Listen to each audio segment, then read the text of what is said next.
రామలింగడి తెలివి. ఒకానొక సమయంలో విజయనగర సామ్రాజ్యంలో తెనాలి రామలింగడు ఉండేవారు. ఆయన చాలా తెలివైనవాడు మరియు హాస్యప్రియుడు. రాజు శ్రీకృష్ణదేవరాయలకు రామలింగడు అంటే ఎంతో ఇష్టం. ఎందుకంటే ఆయన ఏ సమస్యనైనా తన తెలివితేటలతో చిటికెలో పరిష్కరించేవారు. ఒకరోజు కోట ద్వారపాలకులు చాలా అవినీతిపరులని రామలింగడికి తెలిసింది.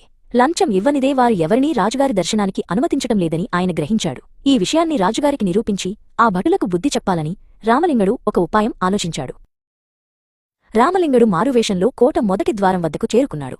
అక్కడ ఉన్న బలిష్టమైన ద్వారపాలకుడు ఆయనను అడ్డుకున్నాడు. లోపలికి వెళ్లాలంటే నాకు ఏదైనా ఇచ్చుకోవాలి అని ఆ భటుడు లంచమడిగాడు. రామలింగడు తన ప్లాన్ అమలు చేయడం మొదలుపెట్టాడు. రామలింగడు వినయంగా, అయ్యా, నా దగ్గర ఇప్పుడు ఏమీ లేదు, కాని రాజుగారు నాకు ఇచ్చే బహుమతిలో మీకు సగం వాటా ఇస్తాను అని చెప్పాడు. ఆ భటుడు దురాశతో కళ్ళు మెరిపిస్తూ, సరే, అలాగే కానివ్వు అని రామలింగడిని లోపలికి పంపాడు. రామలింగడు రెండో ద్వారం వద్దకు వెళ్లాడు. అక్కడ మరో భటుడు ఆయనను ఆపి లోపలికి వెళ్లనివ్వనని భీష్మించాడు. రామలింగడు అతనికి కూడా అదే మాట చెప్పాడు. నన్ను లోపలికి వెళ్లనిస్తే రాజుగారు నాకు ఇచ్చే బహుమతిలో సగం వాటా నీకు ఇస్తాను. రెండో ద్వారపాలకుడు కూడా లంచానికి ఆశపడి సంతోషంగా ఒప్పుకున్నాడు. మర్చిపోకుసుమా, సగం వాటా నాదే అని హెచ్చరించి రామలింగడిని సభలోకి పంపాడు. ఆ ఇద్దరు భటులు తమకు రాబోయే బహుమతి కోసం ఆశగా ఎదురుచూస్తున్నారు. రామలింగడు నేరుగా రాజుగారి సభలోకి ప్రవేశించాడు. అక్కడ నాట్యగత్తెలు అద్భుతంగా నాట్యం చేస్తున్నారు. అకస్మాత్తుగా రామలింగడు ఒక కర్రను తీసుకుని నాట్యం చేస్తున్నవారిని కొట్టడం మొదలుపెట్టాడు. సభలో ఉన్నవారందరూ ఈ పని చూసి నిర్ఘాంతపోయారు.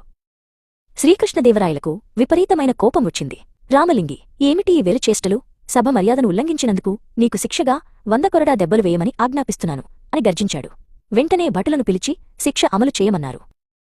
అప్పుడు రామలింగడు చేతులు జోడించి, రాజా, నన్ను క్షమించండి. ఈ బహుమతిలో నాకు 2 భాగస్వాములున్నారు.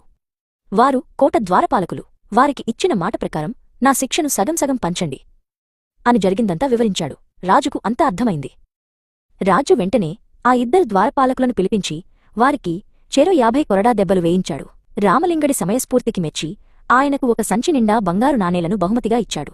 అవినీతిపరులైన భటులకు సరైన బుద్ధి వచ్చింది.